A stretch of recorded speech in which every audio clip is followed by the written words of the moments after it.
Known and unknown cases in OET speaking, that is quite popular. എല്ലാവർക്കും അത് പരിചിതവുമാണ്. എന്നാൽ OET സ്പീക്കിങ്ങിൽ തന്നെ വരുന്ന മറ്റൊരു ടൈപ്പ് ഓഫ് റോൾ പ്ലേ ആണ് unknown to known case, which is not that popular among everyone. And it has its own way to begin the conversation, which makes it an unknown to known case. So, in this particular video, we are going to have a discussion regarding what you mean by unknown to known case and its introduction. Now, let's see what you mean by unknown to known case roleplay. As its name suggests, we will be starting the roleplay as a complete unknown case. And as the roleplay progresses, we will make it into a known case. I can give you a simple situation for your better understanding. Suppose a patient is approaching you to collect his blood test report. When he is approaching us, we are not sure about his identity. So, during the time of role play, we will be confirming his identity first, then we will be making it into a non-case. For example, a patient is approaching you and you can begin the role play in an unknown manner. For example, like this: "Good morning, please be seated. How can I help you?"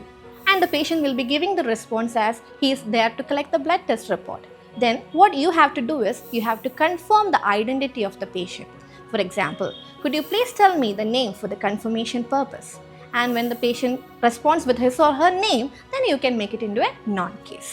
Now, let's understand the situation with the help of a role play card.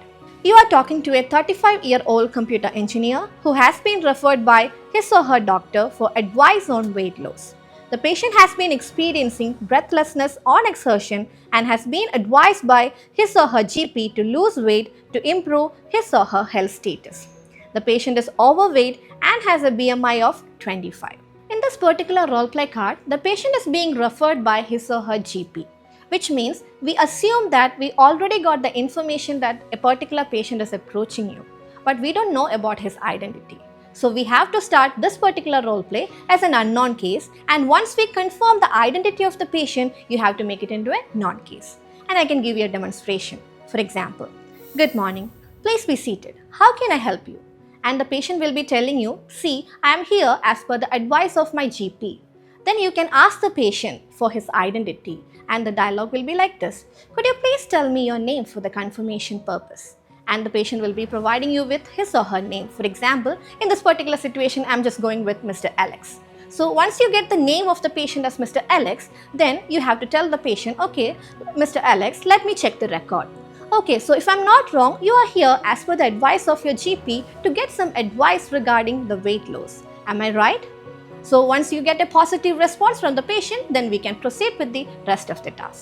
So I hope now you people got an idea regarding what you mean by unknown to non-case role plays and how to start the conversation on those occasions.